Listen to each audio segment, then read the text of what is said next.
I hate guns, personally. I can't stand them. Yeah, but I have several. I don't want them, but I feel like I need them. Don't forget where I live. I live in Ohio. And anyone that knows anything about Ohio knows that even the word Ohio is an old Native American word. It means, literally, land of poor white people.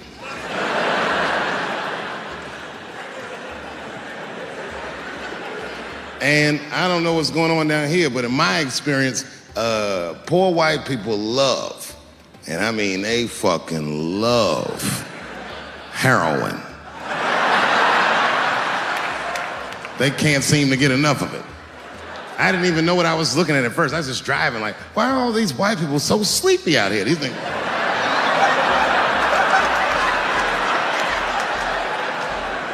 It's really bad.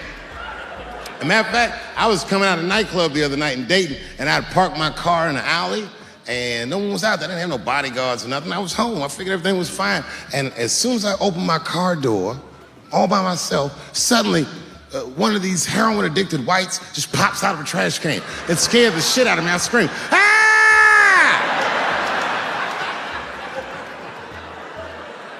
And then I realized it was a woman. She was fucked up. She said, Hey man, relax, okay?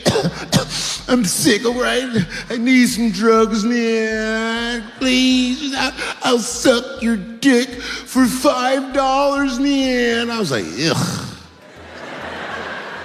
2.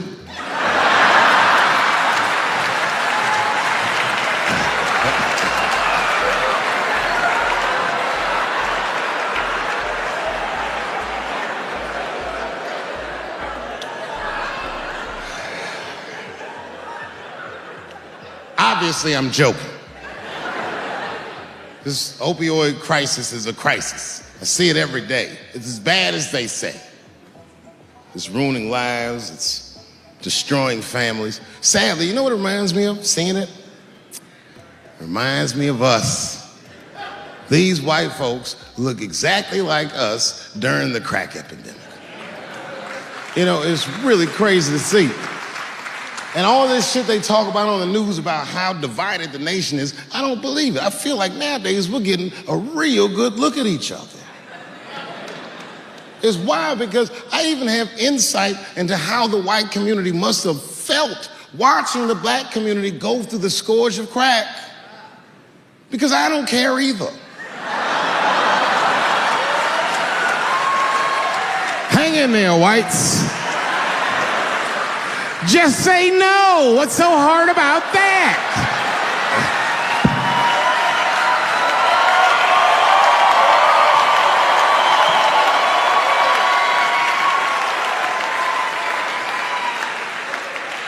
Remember when y'all said that to us? But it's okay. There's no grudges. Now you finally got it right. Once it started happening to your kids, you realize it's a health crisis. These people are sick. They are not criminals. They are sick.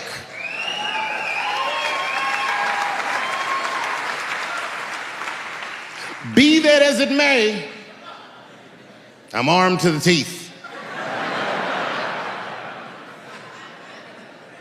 First gun I bought was a 12-gauge shotgun.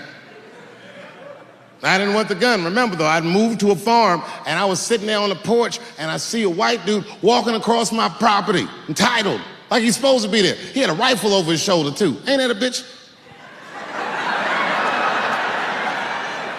I said, what the fuck is this guy doing on my property? I was mad as shit, but I was unarmed. So I ended up just waving to this motherfucker like a bitch. I was just like...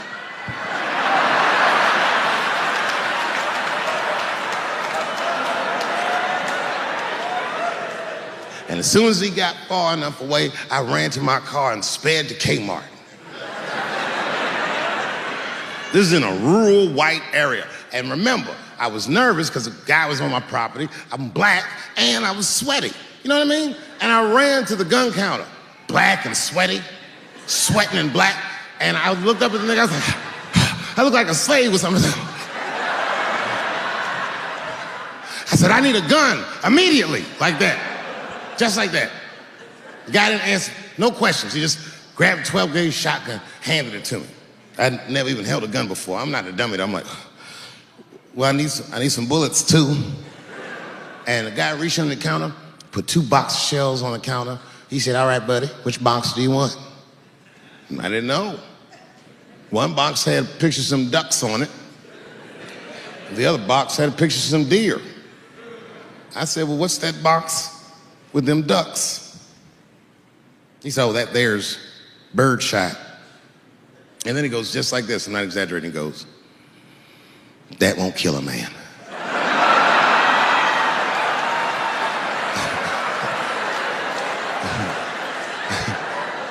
He said, it'll just pepper him up nicely. I said, what the fuck? Pepper? You know what it means to pepper a motherfucker up? It means that when the shell explodes, hot BBs will shoot out of the barrel of the gun, not killing a motherfucker, but penetrating their skin and shallow flesh. Boy, that's gotta hurt. Hot BBs?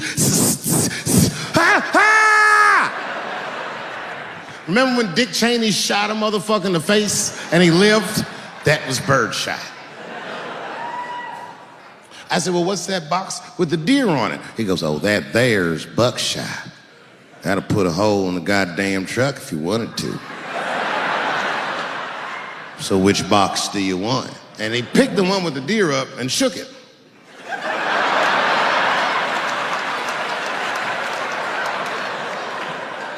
I thought he was trying to trick me. I was like, do you have a box with a picture of a white dude trespassing on it? Because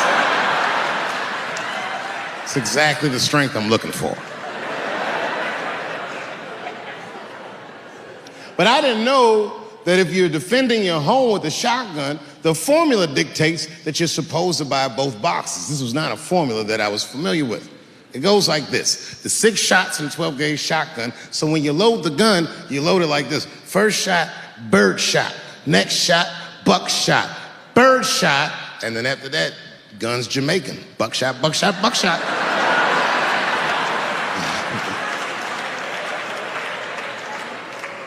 You gotta picture it, okay? Like say I'm in bed, I'm sleeping, and suddenly my wife wakes me up. David, wake up.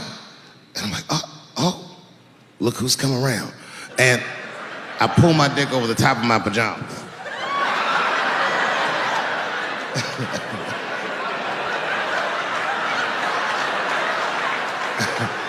And she says, no, I hear something. I go, oh, this bitch. So I get up out of bed. Grab the gun. I say, wait here, baby, I'll go check it out. Just lock the door behind me. Oh my God, she's right there in the kitchen is a heroin-addicted white, and he's digging through the change jar by the door. I worked really hard for that change. I gotta do something. So first, I wrap the shotgun. Hey, motherfucker, click, clack. That's a test. That click-clack sound will stop a rational human being in their tracks. But sure enough, this person is not rational. They're sick on drugs. They're digging in the change. I gotta act fast. This nigga's almost got $1.50. I warned you, birdshot.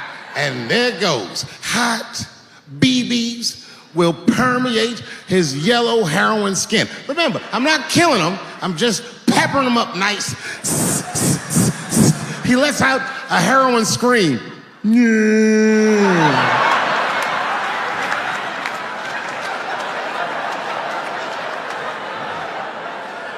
And that should be the end of it. But, I miscalculated. While he's on the ground screaming, I noticed that his teeth are horribly miscolored. That's not heroin at all, is it? That's crystal meth. He pops right back up unscathed. Roar! Time for the heavy stuff. Clack, clack, buckshot! And then if you got a friend with him, I got one more bird shot left, and I repeat the cycle. After that, nigga, it's slugs for everybody. And I'll be in a kitchen full of dying heroin addicts saying stupid heroin last words. You shot me, bro. Oh, it hurts, man. It hurt. The last words are always the dumbest words. Like, why is your dick out?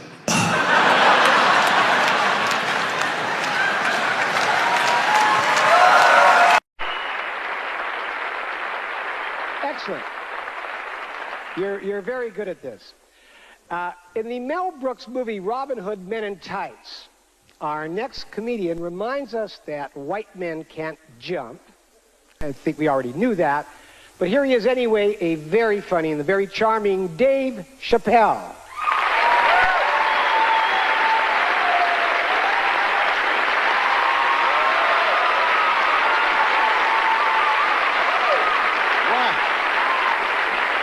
Thank you very much. Very good to be here tonight, man. I almost didn't make it. I just got back in the country. I was in France. I didn't even mean to go to France. Actually, I was in Algeria in Africa, and my plane got hijacked. You might have seen it on the news. Very horrifying experience. Everyone on the plane was scared, except for myself. I was not, relaxed because I'm a real brave guy. I'm not brave at all. I just know the facts. And the facts clearly state that a terrorist has never taken a black hostage in the history of the world.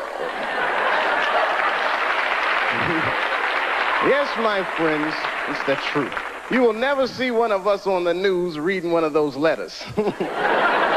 They is treating us good. We all just chilling. Because terrorists know what they're doing. I hate to say it. But black people are bad bargaining chips. Terrorists would call up the White House, "Hello, we have got 5 black people. And we will..." Hello? They know leverage when they see it. L.A. now, I just got here a few weeks ago. Very interesting city you guys have here.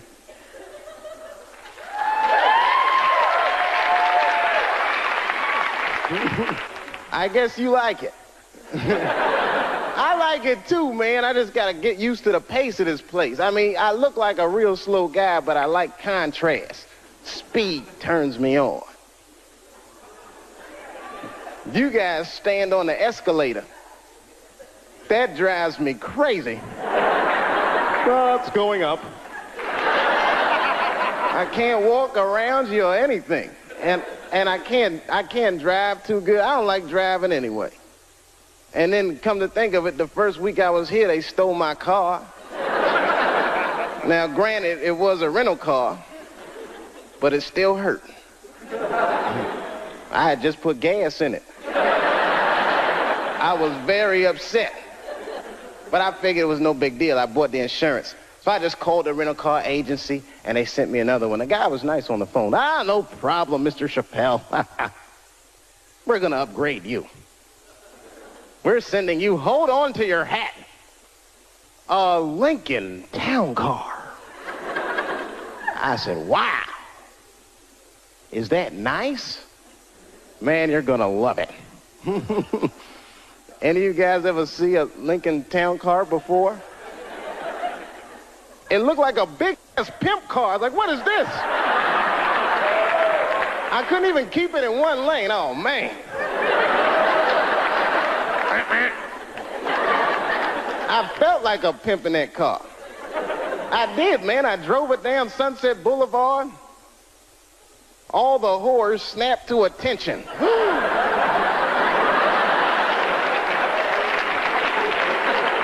A lot of weird stuff happens here, man. You guys on a roll with your natural disasters and riots and woo! This place is, it really fascinates. New York is bad too. I live in New York now. New York's bad.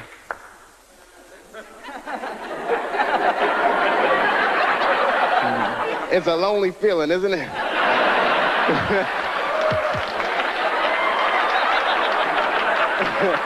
I know how you feel. It's different, isn't it? New York is bad in a different kind of way. It's so dirty, man. The wildlife is dirty. You ever see a New York squirrel? I'm scared of squirrels because of them. They are just filthy. Any of y'all know what squirrels are supposed to eat? Anybody? Nuts? That's what I thought. You know what I saw a squirrel eating in New York? An Egg McMuffin. Something is right. Anything they can find. They chew gum, they smoke old cigarettes. They're just foul animals, man. That whole city is crazy. I don't know. You ever notice, I don't know, like I see a couple kids in here. I don't know if you kids read comic books. You notice, though, most of the superheroes live in New York because we desperately need them. I mean, but I think New York is rubbing off on superheroes because they're all like very bad role models for children. I don't know if you've ever noticed that or not. Like look at Wonder Woman. You ever just take a good look at her? Look at her clothes. Tacky, tacky, tacky. Big old red hooker boots and blue underwear with stars. What the hell is she dressed for? Look at the weapons they give a woman to fight with. A golden lasso that makes you tell the truth. What is she gonna do with that? You know, just catch a bad guy. Gotcha! I wasn't gonna say anything earlier, but this lasso just squeezed the truth right out of me. Terrible thing. And I'm not just picking on the women either. I'm talking about all superheroes. Very stressful. Hang in there. I'm gonna come see you. And hi, Mom. I'm not gonna tell you where she lives. DC. David Chappelle takes on Batman and Robin. Stay tuned. Can't stand superheroes. They're so prejudiced, too. You ever notice how prejudiced superheroes are? They only fight crime for the very rich. Think about it. You will never see Batman in the projects wasting his goddamn time. I can see him there. He's just robbing. Yes, Batman.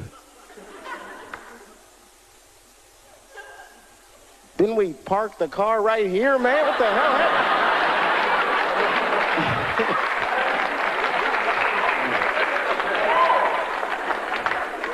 Something about New York. New York diversified me, though. I learned a lot about culture there. I mean, I'm a big culture buff. I don't know. I mean, I don't want to point anybody. Anyone here in the audience Jewish? Shalom. A little something I picked up. Actually, I mean, I like everybody, but I'm going to have to be honest. Jewish people are my favorite white people.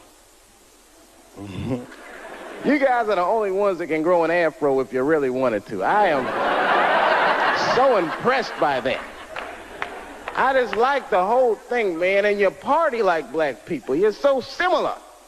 I went to a bar mitzvah when I was 13. One of the 3 best parties I've been to in my life. We got down. I walked in there. Everyone from school was there. The guy from ZZ Top was on stage. I said, man, this is going to be good. You know, we walked in the synagogue and they gave us them party hats y'all wear. I got a seat in the front. And my friend Charlie Buckholtz, that's the guy who was being bar mitzvah, he walked on stage and that whole place got quiet. He picked up these 2 scrolls, started reading from them. He wasn't really reading, he was almost singing. Baruch atah Adonai. Sounded beautiful. Now, I had never been to a synagogue before, but at a black church, if someone on stage is singing, you're supposed to sing along, whether you know the words or not. I did the best I could.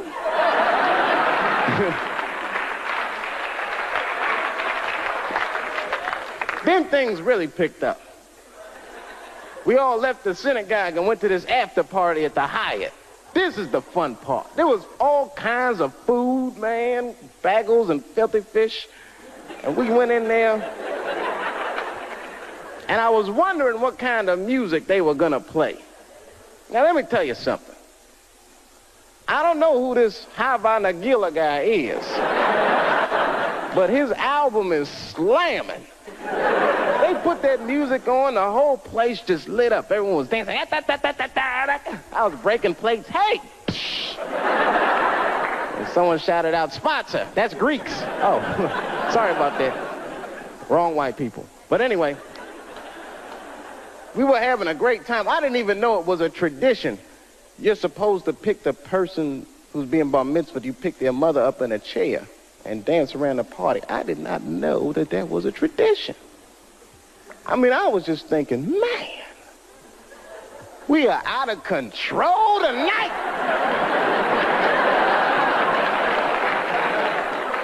That was fun. It broadened my horizons, man. I mean, I was a very ignorant child. I didn't know a lot of things. Like when I was growing up, I don't want to offend anybody here.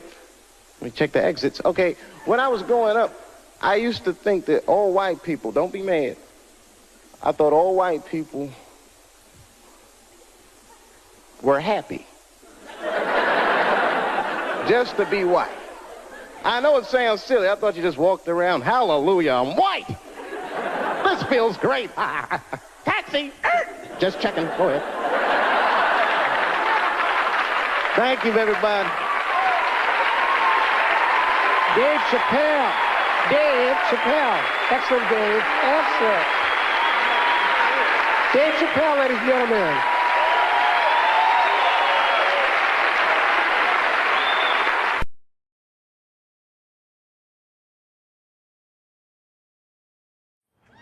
Well, this has been fucking wonderful.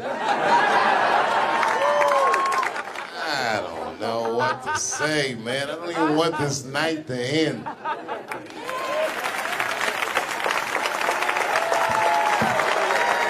I promise you, whoever cares the most, I care at least as much as them. I know what I got, because I lost it all.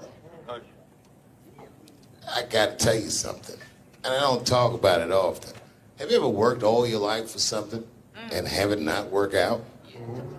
That happened to me. It was tough. Think about it. I was gone for 12 years. It's not a little bit of time. It was hell. I watched other niggas that I knew become very famous. I watched the world go on without me. I mourned the loss of it. And after a while, I didn't care. Coming back was terrifying. I understand what I am. I really do, more than anybody. Like when they write about me in history, I'll be dead reading it like, yeah, I knew they'd say that.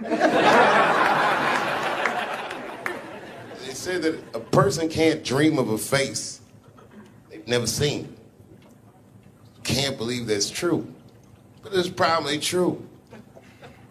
Boy, I got a long bank of faces. 32 years, I could close my eyes. I could think of any night. There's so many faces. Every night, most nights, they're all looking up, smiling. You have no idea what the world looks like from there. All different races, all different colors, all different kind of beliefs, just looking at me, smiling for 32 years, night after night.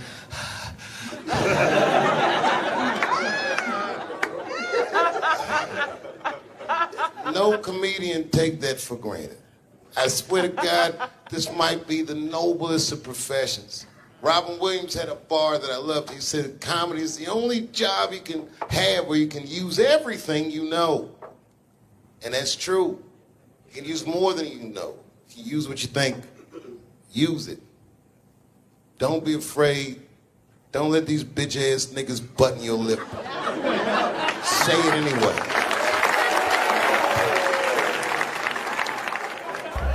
I first became aware of Dave Chappelle right around before the first Nutty Professor, because I was supposed to play that role that he played.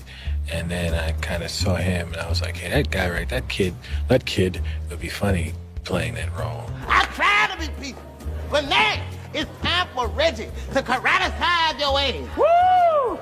Dave is so much smarter than everyone. Like, Dave is one of the most, maybe the most intellectual comedian ever. It took us 400 years to figure out as a people that white people's weakness the whole time was kneeling during their national anthem. That's a brittle spirit. That's right, nigga. On the rockets, regular. What are you doing, nigga? Stand up!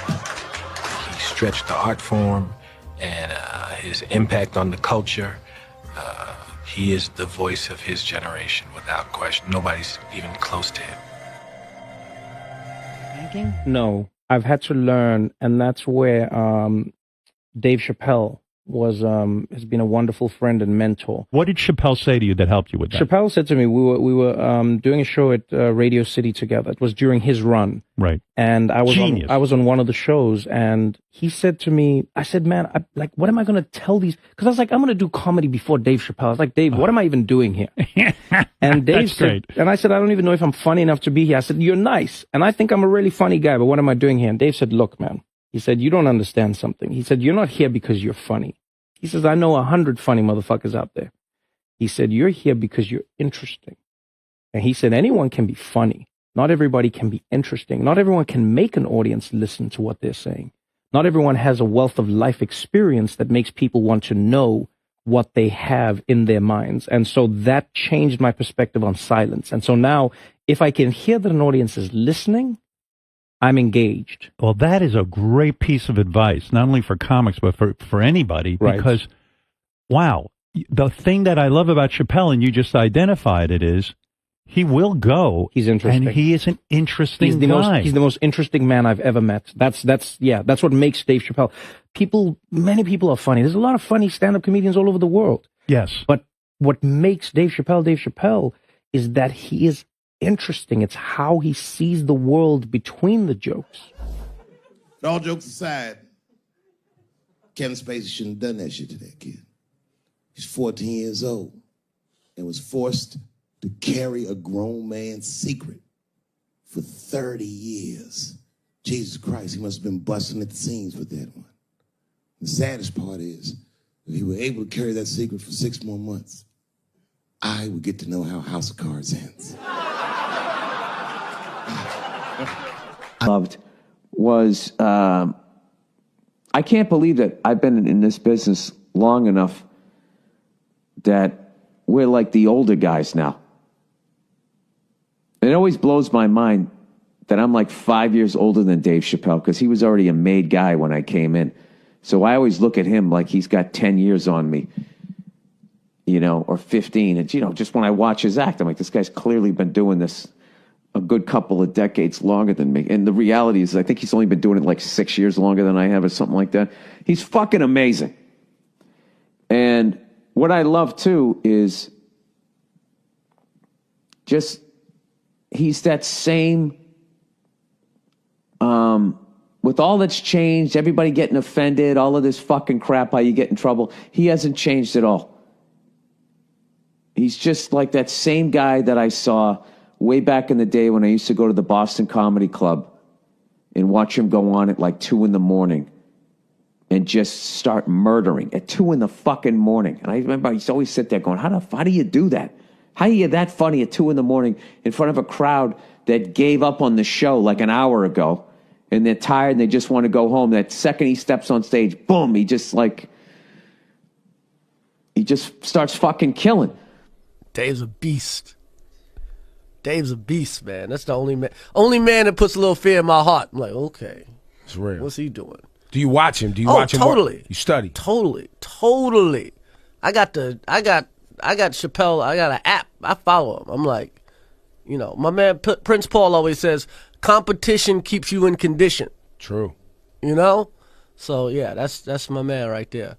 The other real special shout out I gotta make, because none of this would have been possible on any level without this person, is my mother. Mom. My mother. Mom. You have no idea what I put this woman through. If you had just given birth to me, that would have been more than enough. But the fact that she raised me and raised me well, We had a real oral tradition in our house. I knew the word griot when I was a little boy. A griot was a person in Africa who's charged with keeping the stories of the village. Everyone would tell a griot the stories, and they would remember them all so that they could tell future generations. And when they got old, they'd tell them to someone else. And they say in Africa, when a griot dies, it's like a library was burnt down. And my mother used to tell me, before I ever thought about doing comedy, she said, you should be a griot. And she'd fill me with every story of black life. You know, she's educated in African American studies, and she would let me understand the context that I was being raised in. That I'm being raised in a hostile environment that I have to tame. By the time I was 14 years old, I was in nightclubs, mastering an adult world. It was terrifying. The crack epidemic was going on, and my mother would hear gunshots outside and be scared to death. Maybe it's my son. But early in my career, if you remember, Mom, you used to sit in the club with me. She'd do a full day of work. You'd be back there falling asleep, just waiting for me to go on. She would watch my show every night. Do you know how long that car ride is home?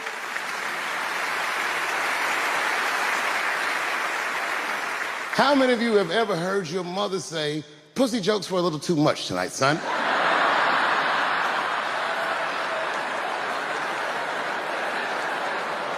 I was a soft kid. I was sensitive, I'd cry easy, and I would be scared to fist fight.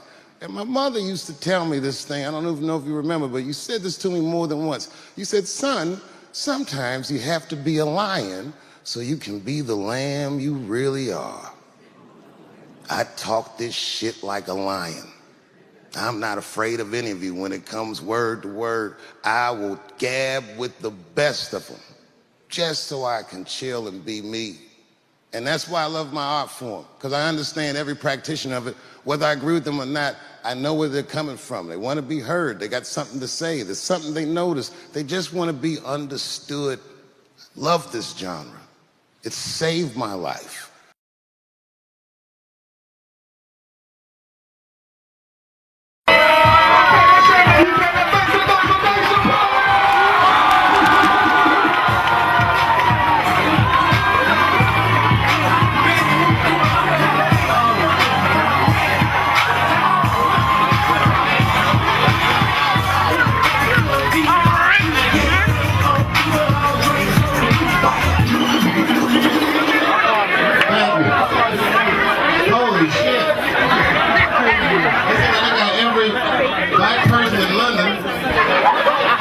In one room and shit.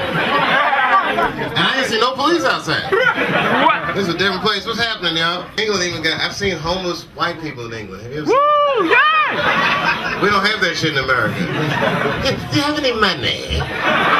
Does you have any money, please? This has been a very educational trip. I'm rich, bitch. You can't smoke in here.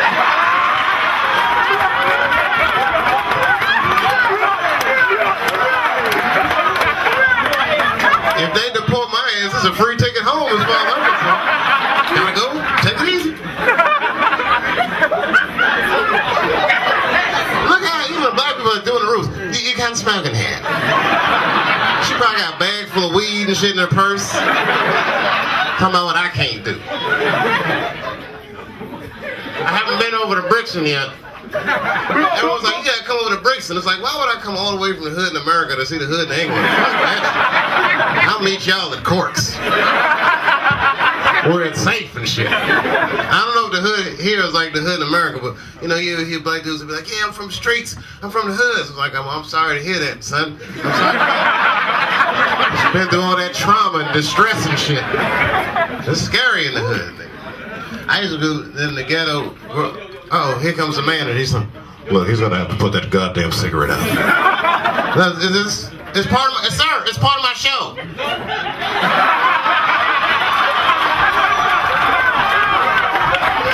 It's okay, it's okay. I gotta put it out for real. For real. All right, I'm gonna pretend I'm smoking this, and you pretend you're a nice person.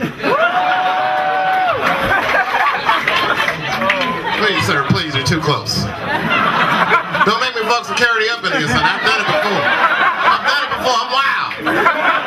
My kids was here too, came back. What, nigga, take my shirt off in this movie? I'm fucking around, man. What you doing? I'm just playing with you. All right, well, I gotta leave soon because I ain't had no babysitter. I'm sorry, man. I got shit to do. I got dreams too. Hey, Kojo, when you coming to America, man?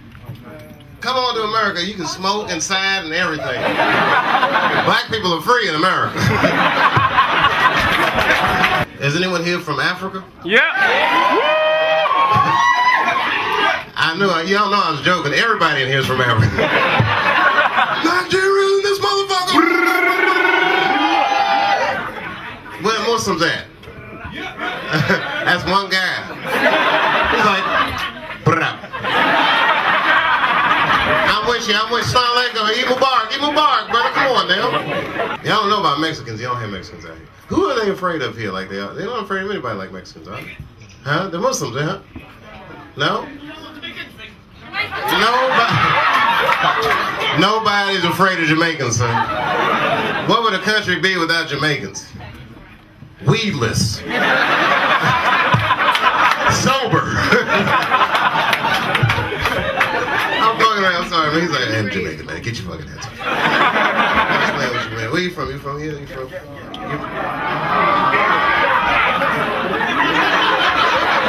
y'all hear that shit on my trip? Was there like a rugby match in the back or something? Oh. You from where? Oh, you from Nigeria, man. Man, y'all just happy because you paid the World Bank off and shit.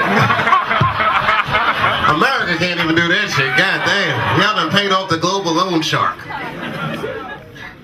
Anyway, I don't know who else to make fun of. Shit. Oprah, dude, trust me. That's the last thing I want YouTube. Y'all YouTubing the shit out of me too. I gotta keep my poise. Y'all see that guy get tasered at John Kerry's speech on YouTube? That shit was the greatest shit of all time. He was like, "Don't you taser me, man!" Help! He was like, "Help!" And 900 people were like, "No. We're not going to help you." And the best part about it was you could hear John Kerry talking over the whole incident. Did you hear that shit? You could hear him in the background. Blah, blah, blah, blah, blah, blah, blah, blah, blah. Did y'all hear what he asked John Kerry to get himself tasered? Did you hear the question? You didn't hear the question? He was like, "Is it not true, Senator Kerry, that you are a member of Skull and Crossbones, a secret society with George Bush?" And Kerry was like, "That's a very good question, and I'm going to answer that question."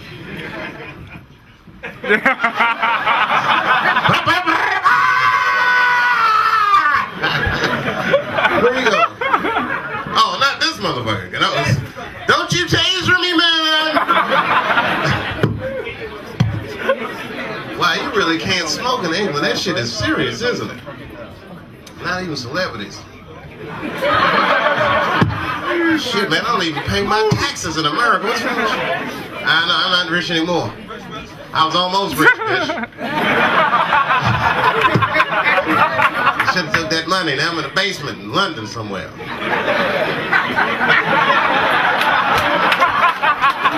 Standing underneath the air conditioner. Not allowed to smoke and shit. That's all right, though. They put me in a place called Corks. Keep it quiet, nigger, you know. Put you in Corks. Well, this has been exciting. The only thing more exciting than getting in here was getting out of this motherfucker. This is going to be a trick. I got to get the Arab guy to run defense for me. I'm just fucking. You know I'm fucking with you, man. But y'all know you one of the hardest motherfuckers on earth. For real, man. Everyone else be checking for guns. They be like, "They got my gun." But they ain't get these rocks, nigga.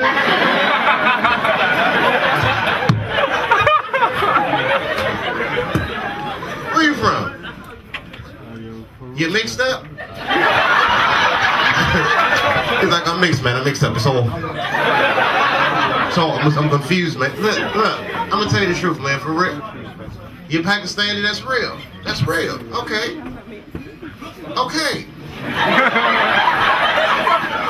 That's the start. What's the rest say? Pakistani is. Look at everybody again. There's a scorpion here. This motherfucker is half Braveheart and half Braverheart.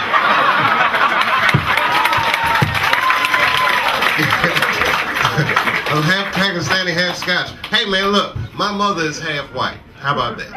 I'm what you call the new Americans, because my dad is all black and my mom is half white, which makes me 75%. That's right, that's the new Americans, and my wife is Filipino. And so my kids is Puerto Rican somehow, you understand? The whole world is getting mixed up. That's how it's going to be. In a little while, we all just going to be beige. Take a look at these black folks. We might be the last generation, right? We're all mixing up. It's all good. It'll be one world soon. You know what? I say a lot of racist jokes, and my mouth says racist things, but my penis is a humanitarian.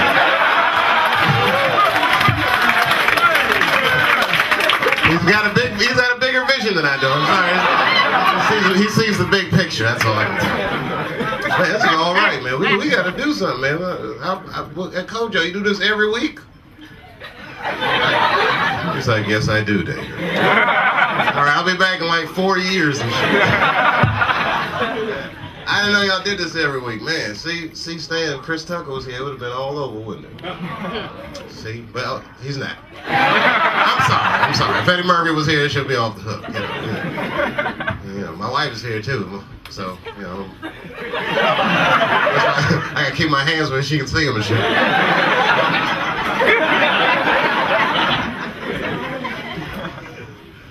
I don't say jokes about my wife anymore. For real, especially when the kids are here, because the last time the kids came, I seen them, but I didn't want to hold back. I just let her rip. I mean, you know, I didn't want to let the audience down, and it backfired on me, because then after the show, my 6-year-old asked his mom, he's like, Mom, what is pussy? And she had to explain that to her 6-year-old son. She said, son, well, pussy is what keeps his family together. All right, you guys, thank you very much. Big up Kojo.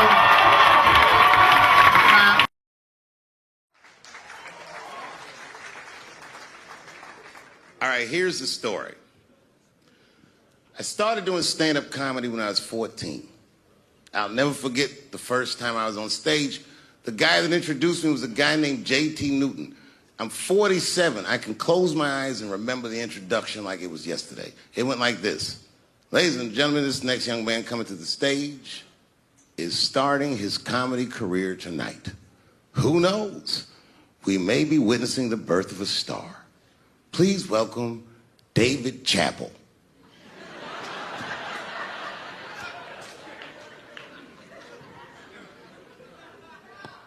From the first time that I ever held a microphone, I was sure this was it.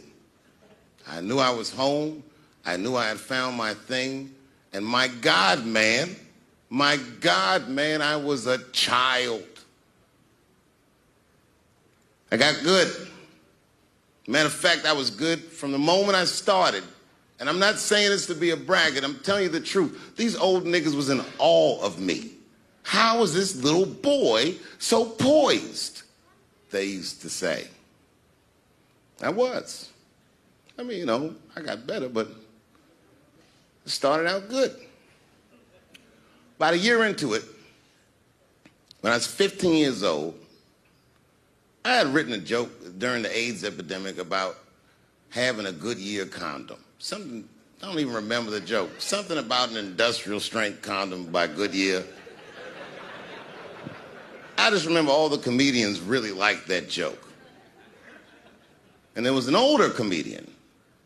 And he came to me one night after the show, after he saw the joke, and he said, listen, I got an audition at another comedy club, and I was wondering, do you mind if I do that joke? I just want to borrow it. Now, I'm a kid. I don't know any better. I'm like, borrow it? Well, I guess, sure, if it'll help your career. I let him do the joke. And then weeks later, I was waiting to go on in a comedy club, and he went on before me. And he did the joke. And after the show, I pulled him aside and I said, hey, man, I don't mind you borrowing my jokes, but you got to give them back. He said, oh, I forgot to ask you. He goes, let me buy that joke from you for $50. And I said, man, I'd do it, but I'm just starting out. I need all the material I can get. The idea being that the more material I can accumulate, the faster I'll be able to make money for my work. I said, I can't do it. I want my joke back. I'll never forget this. Remember, I was a 15-year-old child. This guy was a grown-ass man. He stood up over me so I could see how big he was. And he said to me, really? I can just take it. And he did. I got scared because I was a child. But I never forgot that. I never forgot that. I was 15 years old. I'm 47 now. I think about this guy all the time. When I look at my own kids and I see how young and innocent they are, I can't believe someone did that to me. And I don't think about it every day because that was the worst thing that happened to me. I think about it every day because that was the first time that someone ever did that to me. But in my career, it has happened many, many times since, where someone would intimidate me or scare me and take something that I believe was mine. I'll tell you another story. Now I'm 18 years old. I'm living in New York City, and I just finished my first road tour, which was a very difficult tour. I'll spare you the details. Now I'm back in New York, but my rent is paid, thank God. And I have $60 to my name, and a woman that I had met in Pittsburgh, a bad Dominican bitch,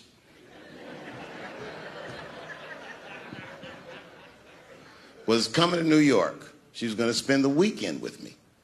I couldn't wait for her to get there. She was coming that evening. But remember, I only had $60 for a whole weekend to entertain a bad bitch. Now I'm walking through Greenwich Village, and I see something I've never seen before. 3-card Monte. You know what that is?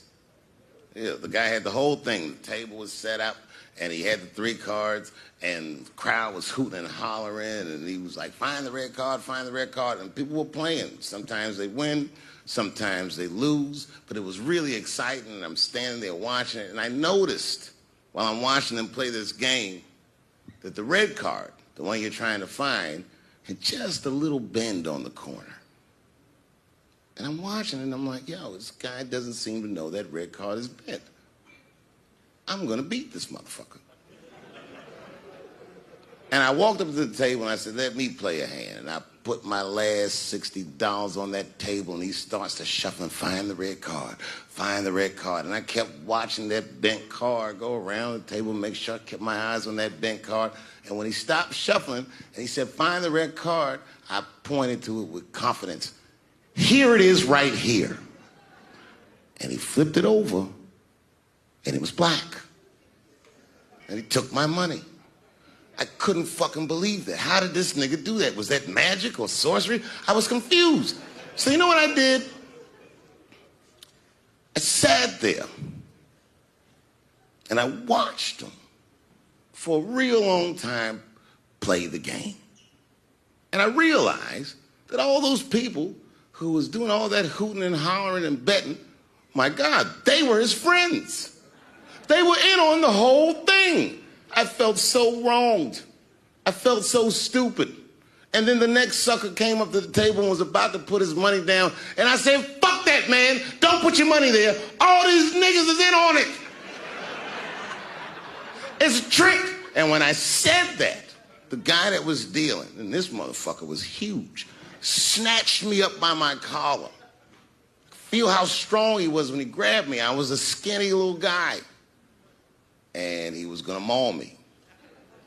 And the only reason he didn't, I'm sure, is because he saw the fear in my face. And that fear, he looked at me. I saw his eyes go from hard to soft. He softened. Then he looked at me like the way a father would look at a child. And he said to me, young man, don't ever come between a man and his meal. I never forgot that either. Most niggas would have to run the streets for years to learn a lesson that profound. It took me 2 seconds. Never get between somebody and their paper. Taking a man's livelihood away from him is akin to killing him. Do you know why Prince, the famous rock star that was a friend of mine, do you know why he called himself the artist when he came back? He calls himself the artist because that's what they call us in our contracts. Oh, these contracts are crazy. You should hear the terminology they say in these contracts. To use your name and likeness in perpetuity throughout the universe. Who the fuck could possibly know what that means? Nobody does.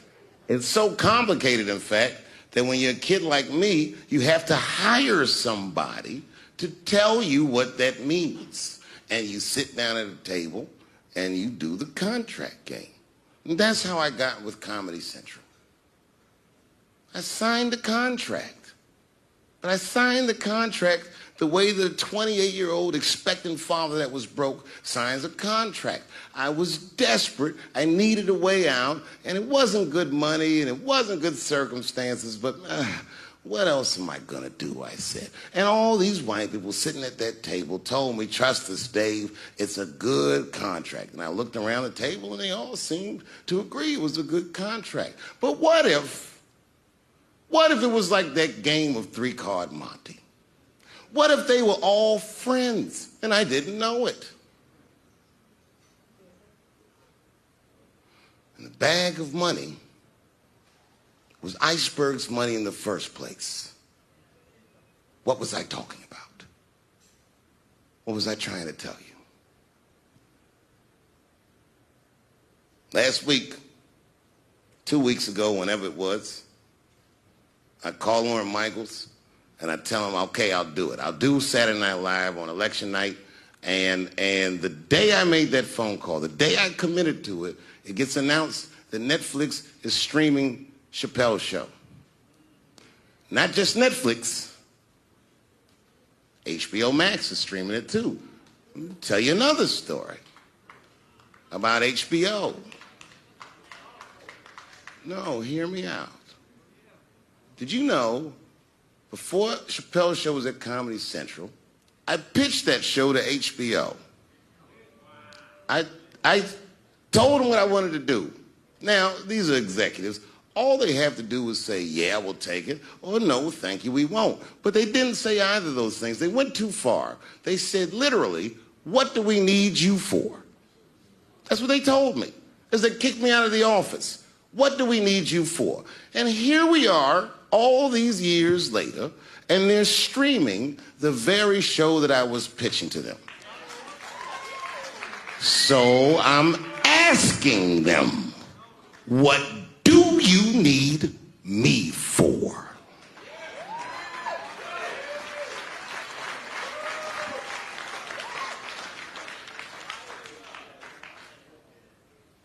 People think I made a lot of money for Chappelle's show. When I left that show, I never got paid. They didn't have to pay me because I signed the contract. But is that right? I found out that these people were streaming my work and they never had to ask me or they never had to tell me. Perfectly legal because I signed the contract. But is that right? I didn't think so either. That's why I like working for Netflix. I like working for Netflix because when all those bad things happened to me, that company didn't even exist.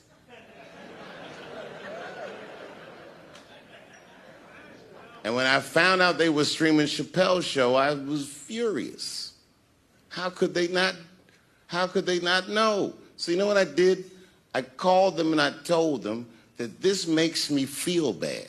And do you want to know what they did? They agreed that they would take it off their platform just so I could feel better. That's why I fuck with Netflix.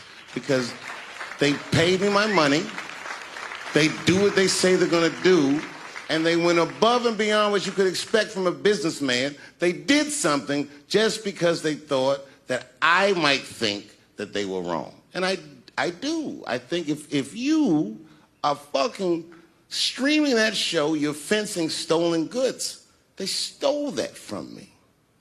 They just took it. And I'm not up here trying to tell you guys that I believe that Comedy Central gave me a raw deal just because I'm black. I believe that they gave me a raw deal because this fucking industry is a monster. It's the same monster that these Me Too bitches was trying to tell you about. But they hate the monster for how it fucks. And I hate that monster for how it eats. But my God, man, it's the same monster. When I quit the show, all my friends would say, well, fuck them, Dave. Why don't you just do Chappelle's show at another network? Yeah. And why doesn't a slave run from one plantation to another plantation because the master over there might be nicer? My God, man, I was trapped. You know what? Tell you the truth. I've even thought about coming back and doing another Chappelle show. Well, but if I do, I can't call it Chappelle's show because my name and likeness is being used by them in perpetuity throughout the universe. It's in the contract.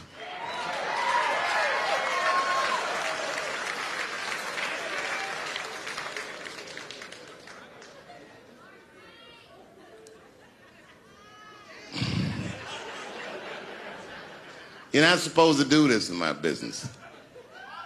I'm up here doing something that nobody else in this business has the balls to do.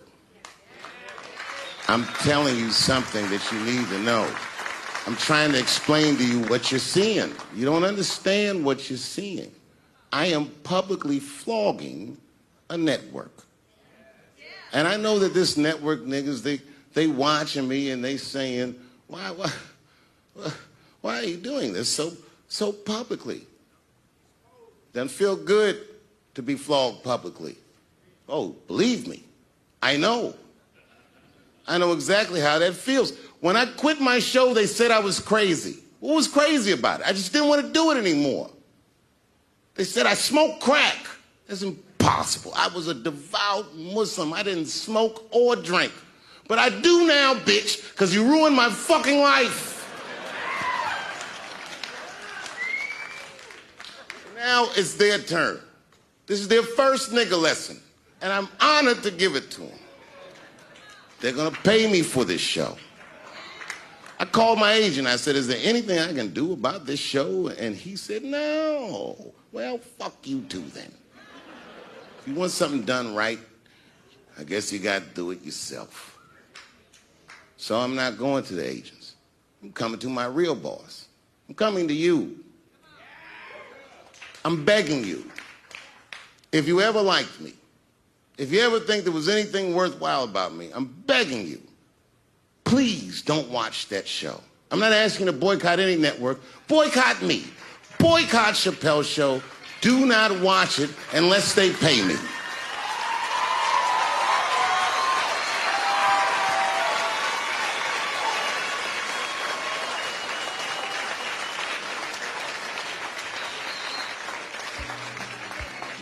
If you're a shareholder at Viacom, then I'm talking to you. Because all that shit that they do to us, well, they do everything for their shareholders. That's what they told me. So if you're a shareholder in that company, tell them it's wrong. And if you don't believe that it's wrong, then fuck you too. You should know what's in the hot dogs you eat. Now, there's probably a bunch of people at Comedy Central and Viacom and all these places that have no idea what I'm talking about. They've all either quit or been fired or got Me Too'd or something. Them niggas is gone. And there's a whole bunch of new young people there, and they're probably looking like, what is he talking about? They may not actually know what the fuck happened to me. So I'll tell you what I'm talking about. Go downstairs to your accounting department, open the books, see what that show made, and look at what you paid me. That's exactly what I'm talking about. You're going to pay me. I am inviting you to come with me and work with me. And let's fight against that terrible, terrible feeling that you made me feel together. We can fight together and work this thing with Chappelle's Show out. Or I can just take it. Thank you.